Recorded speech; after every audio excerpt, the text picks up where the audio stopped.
Yo, what is up, guys? It is AlexCraftHD back from my 2-week break off of being sick. Yes, I was sick, not just lazy. But I'm bringing you guys the top 5 Pokemon from Gen 7. Not the legendaries, not the starters. I don't want any of that. No Ultra Beasts, none of that kind of stuff, because obviously those are just overpowered. And why would those be your? Oh, I mean, they can be your favorite, whatever. But I'm going to give you my favorite top 5 Gen 7 that you can find in the wild on a regular basis. Obviously, duplicates and stuff like that of it. So if you're into that, let's get into it. Number 5. Alright, so first up we have my personal favorite Pokemon from Gen 7, and that is Kamala. So Kamala is a new koala type Pokemon. He's a normal Pokemon, obviously. He has the ability Comatose, which makes it where basically he can't be affected by anything. Yeah, that's right, just about anything, like status-wise. So what I mean by that is he can't be poisoned, he can't be paralyzed, he can't be burned, and just about anything, basically. The only thing he can be is confused, but he's kind of a depressing Pokemon if you really think about it, because he's actually born asleep and he never wakes up. He also dies asleep, so all the motions and stuff that he's doing, his attacks, his movements, everything is just his like movements in his sleep. So while he's sleeping, he's actually just moving around. But he is my favorite, so I'm gonna have to at least put him on the list as number 5. Number 4.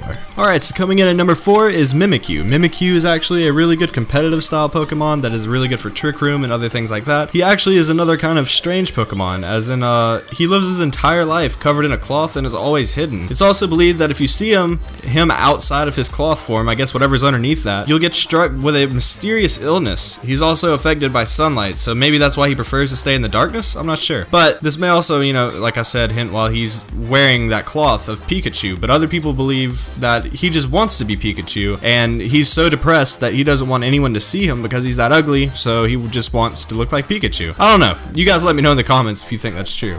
Let's move on to number 3. Number 3. So coming in at number 3 is Mais. Mais is a ghost grass type Pokemon. Yeah, I said that right. Ghost grass, not ghost steel. But there's a good reason for that. He's actually the seaweed. He's the spirit of the seaweed. That's actually not him being the anchor and the wheel that's around it. Yeah, that's not Delmise. Delmise is actually the seaweed that's keeping it together. Being a grass ghost type Pokemon means that he's also weak to a bunch of stuff. So he's gonna be weak to, you know, flying, ghost, fire, ice, and dark type moves. But he does look really cool in his defense. He's also able to one-hit KO a Wailord.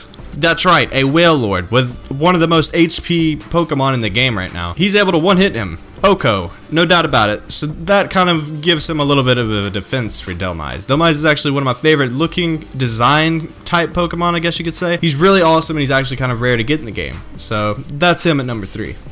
Number 2.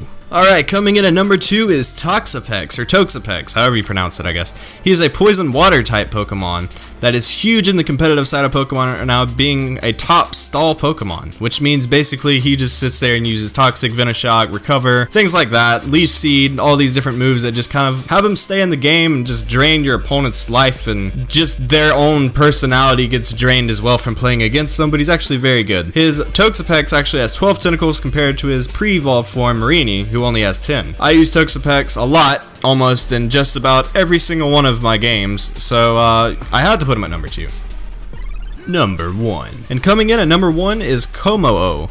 Comamos is a bipedal reptilian Pokemon covered in scaly armor. So is there really anything else that I need to say about this Pokemon? Because that sounds incredibly awesome to me, just that. Comamos undergo, I get Comamos?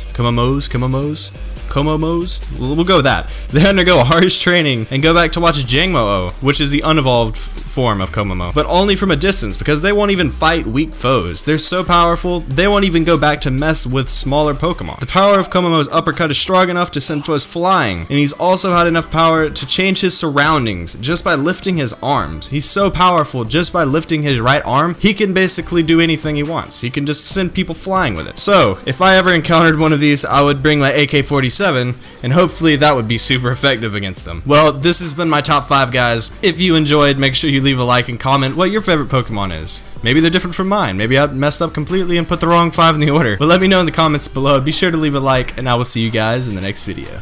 Gotta catch 'em all.